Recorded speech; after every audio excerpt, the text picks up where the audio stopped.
Assalamualaikum warahmatullahi wabarakatuh. Halo teman-teman kelas 6. Kali ini teman-teman akan belajar tematik bersama Miss Fitri. Minggu ini kita akan belajar tematik tema 3, subtema 3. Muatan pelajarannya adalah Bahasa Indonesia dan IPS. Teman-teman kelas 6, bagaimana kabarnya? Semoga teman-teman kelas 6 tetap sehat dan selalu semangat belajar dari rumah. Sekarang teman-teman siapkan dulu ya buku paket tematiknya serta alat tulisnya.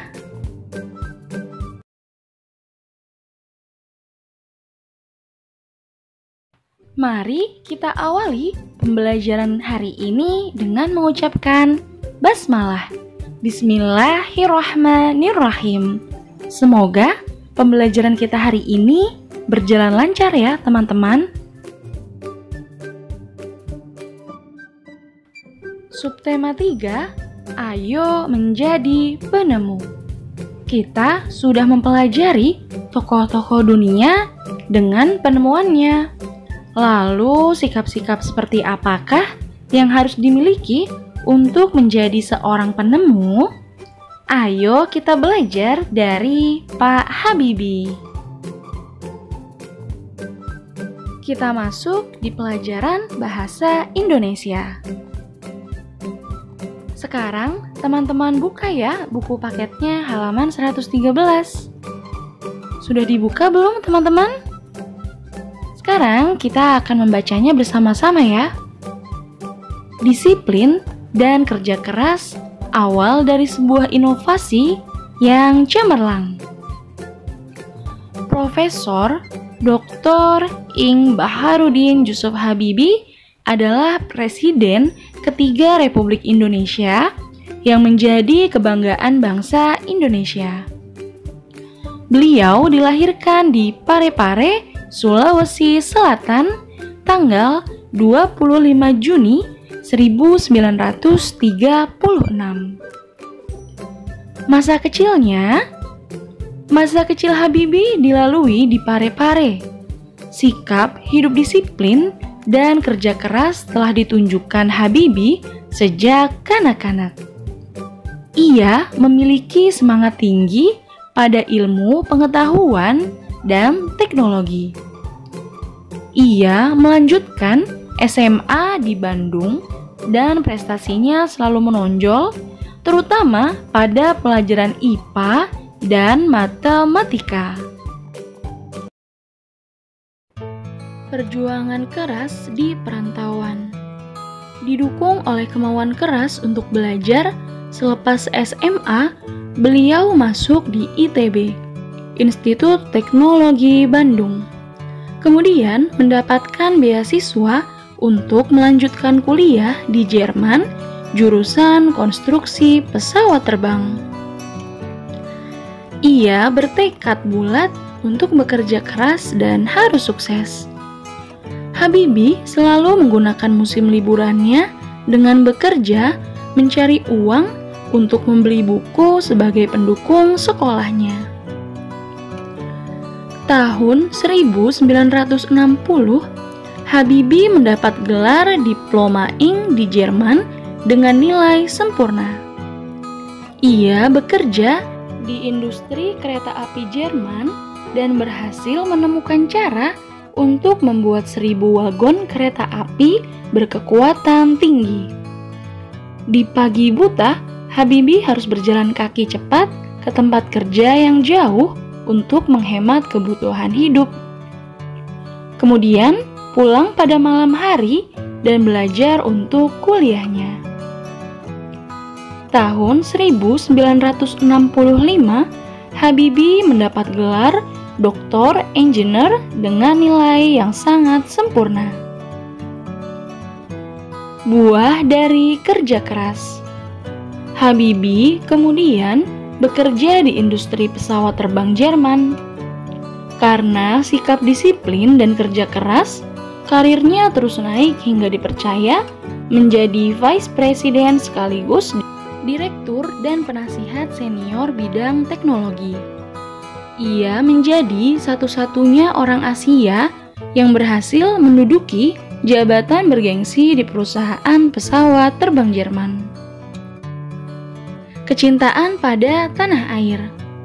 Tahun 1968, Habibie mengundang 40 insinyur Indonesia untuk bekerja di Jerman guna mempersiapkan keterampilan dan pengalaman mereka dalam membuat produk industri dirgantara, maritim, dan darat di tanah air.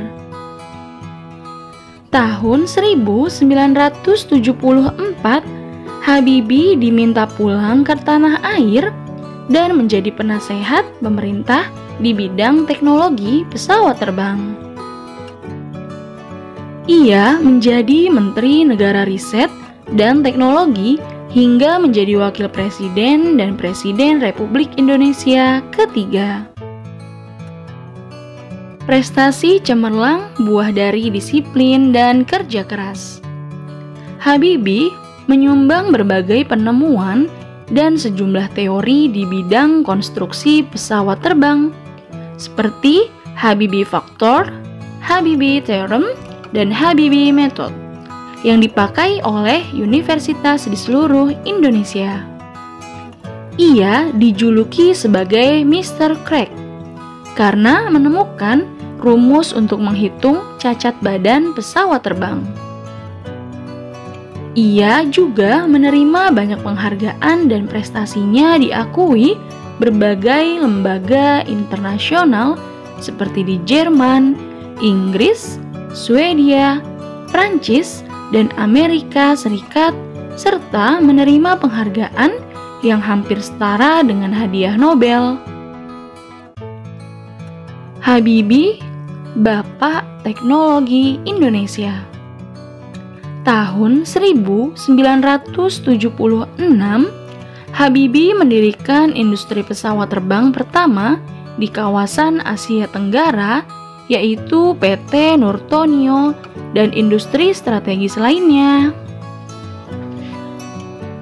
Industri binaannya berhasil memproduksi pesawat terbang, helikopter, senjata, amunisi, kapal, tank, panser, water cannon, kendaraan RPPM, kendaraan tempur, dan masih banyak lagi, baik untuk keperluan sipil maupun militer. Di tingkat dunia, Habibie terlibat dalam berbagai proyek desain dan konstruksi pesawat terbang, seperti Fokker, pesawat angkut militer, jet eksekutif, Airbus, pesawat angkut dengan teknologi mendarat dan lepas landas secara vertikal, CN-235 dan CN-250.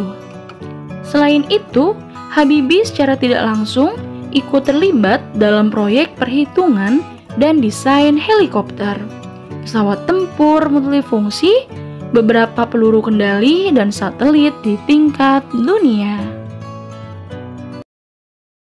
Nah, sekarang coba teman-teman buka ya bukunya halaman 115. Di sana sudah ada beberapa soal yang harus teman-teman kerjakan yang masih berkaitan dengan teks eksplanasi. Teman-teman tentu masih ingat bukan? Apa itu teks eksplanasi? Ya, teks eksplanasi adalah teks yang berisi informasi tentang suatu hal atau fenomena yang terjadi di masyarakat. Nah, teman-teman juga masih ingat kah? Apa saja struktur teks eksplanasi? Ya, struktur teks eksplanasi terdiri atas pernyataan umum atau pembukaan, kemudian deretan penjelas atau isi, dan penutup atau simpulan. Nah, coba teman-teman kerjakan sesuai dengan apa yang telah teman-teman pelajari sejak dari subtema pertama ya. Teman-teman kelas 6, sekarang kita akan mempelajari tentang apa itu kosakata baku, kosakata non baku, dan kalimat efektif. Apakah teman-teman sudah ada yang tahu? Ya, kosakata baku adalah kosakata yang penulisannya telah sesuai dengan pedoman umum ejaan bahasa Indonesia. Sebaliknya, kosakata non baku adalah kosakata yang penulisannya tidak sesuai dengan pedoman umum ejaan bahasa Indonesia. Kosakata baku wajib digunakan dalam tulisan atau percakapan pada acara-acara formal. Kosakata non baku boleh digunakan dalam bahasa percakapan pada acara non formal, seperti saat berbicara kepada teman dalam kehidupan sehari-hari.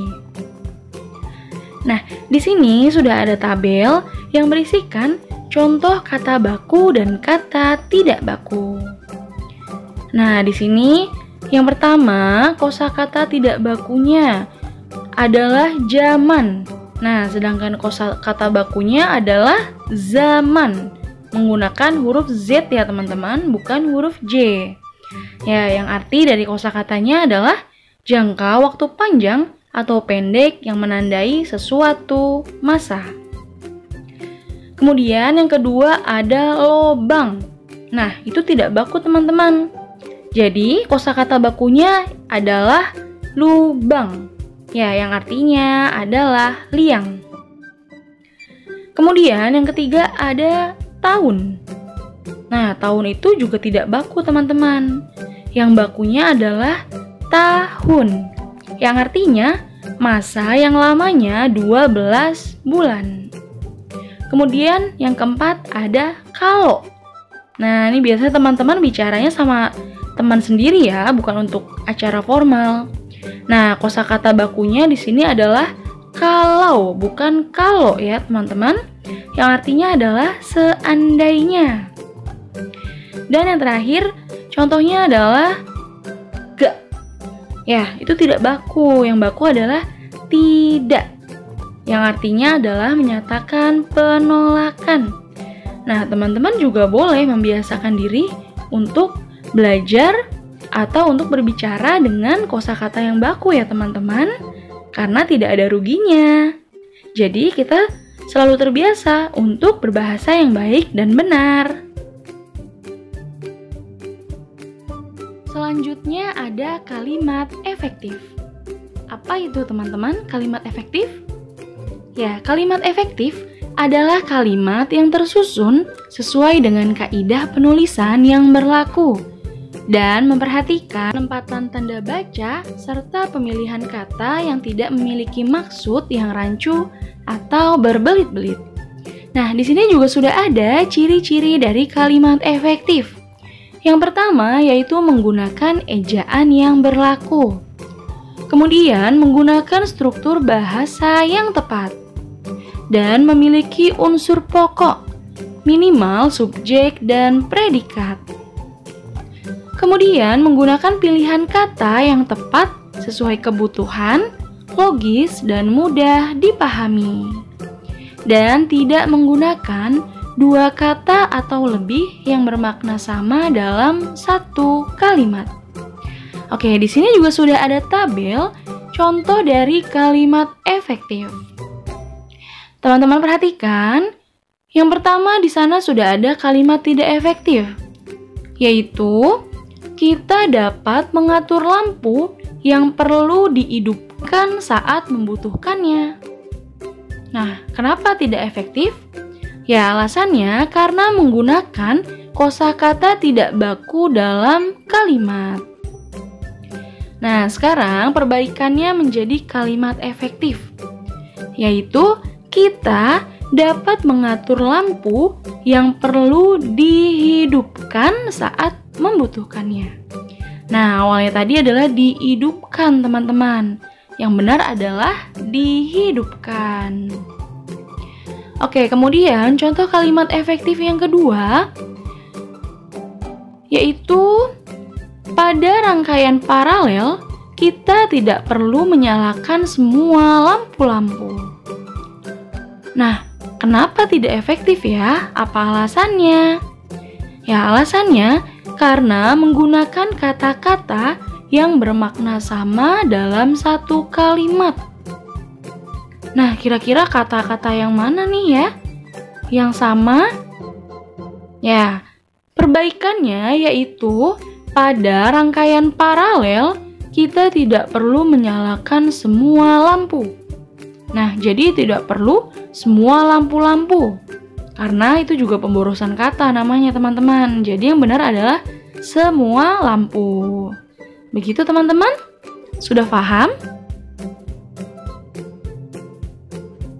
Sekarang coba teman-teman amati sebuah teks bacaan yang berjudul Rambu Lalu Lintas yang ada pada halaman 134.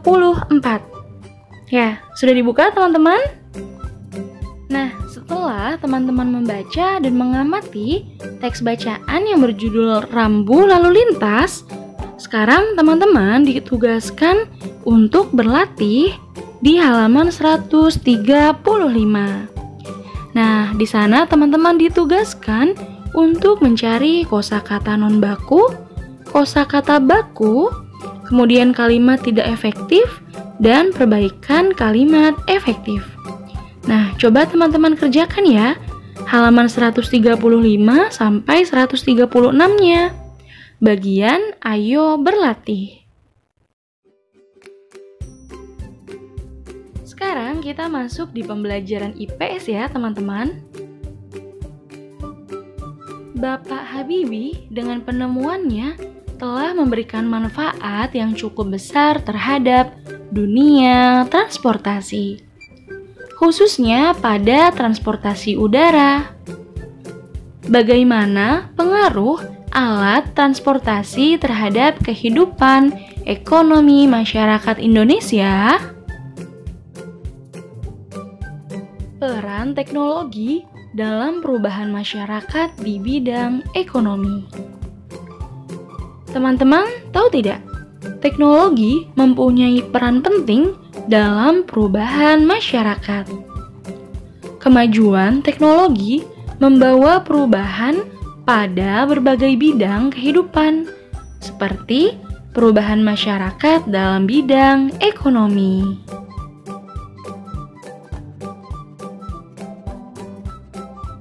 Peran teknologi dalam kegiatan produksi. Petani menggunakan traktor untuk menggarap sawah. Teknologi tersebut memudahkan kegiatan produksi padi. Pekerjaan petani pun menjadi lebih ringan dan cepat selesai, teman-teman. Selanjutnya ada peran teknologi dalam kegiatan distribusi. Nah, sebelumnya teman-teman sudah tahu belum apa itu distribusi? Ya, distribusi adalah salah satu aspek dari pemasaran, yang diartikan juga sebagai kegiatan pemasaran yang berusaha memperlancar dan mempermudah penyampaian barang dan jasa dari produsen kepada konsumen. Nah, di sini sudah ada 3 peran teknologi dalam kegiatan distribusi. Yang pertama, kemajuan teknologi juga berperan besar dalam kegiatan distribusi atau penyebaran hasil produksi. Kemudian yang kedua, petani memanfaatkan kemajuan sarana transportasi seperti mobil bak terbuka untuk mengangkut hasil produksi seperti sayur, buah, padi, dan jagung. Kemudian, dengan adanya alat transportasi, kegiatan distribusi dapat menjangkau daerah yang lebih jauh dalam waktu yang cepat.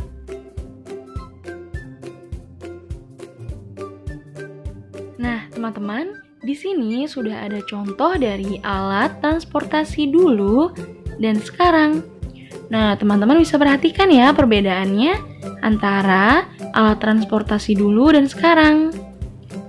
Ya, lumayan jauh ya teman-teman bedanya.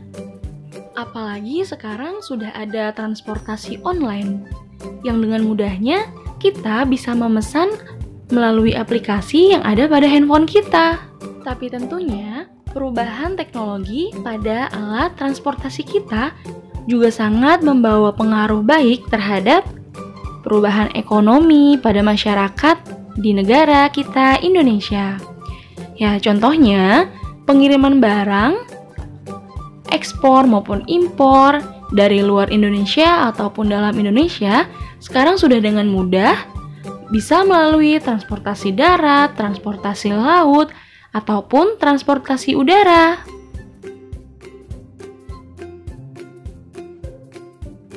Dampak penemuan baru bagi masyarakat.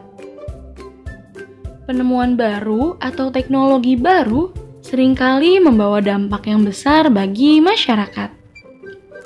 Penemuan baru tersebut dapat mengubah masyarakat di bidang ekonomi, sosial, dan budaya.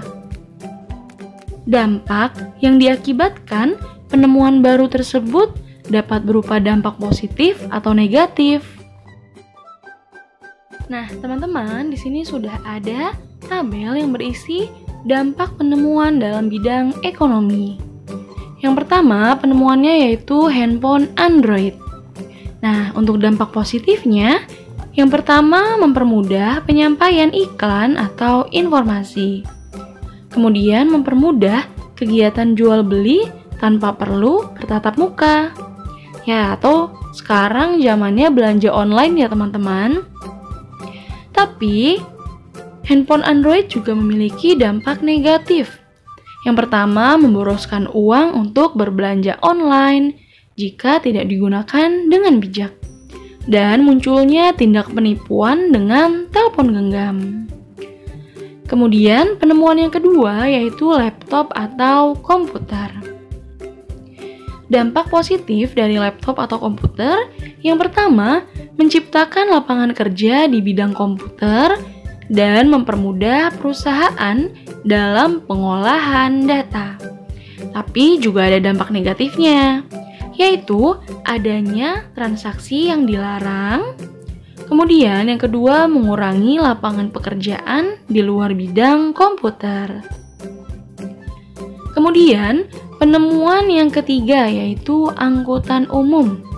Nah, untuk dampak positifnya, angkutan umum yang pertama yaitu mempermudah proses distribusi barang, kemudian menghemat waktu menuju ke tempat tujuan, dan menciptakan lapangan pekerjaan baru, seperti sopir. Nah, selain dampak positif, angkutan umum juga memiliki dampak negatif. Yang pertama, mengurangi lapangan pekerjaan bagi penyedia alat transportasi tradisional.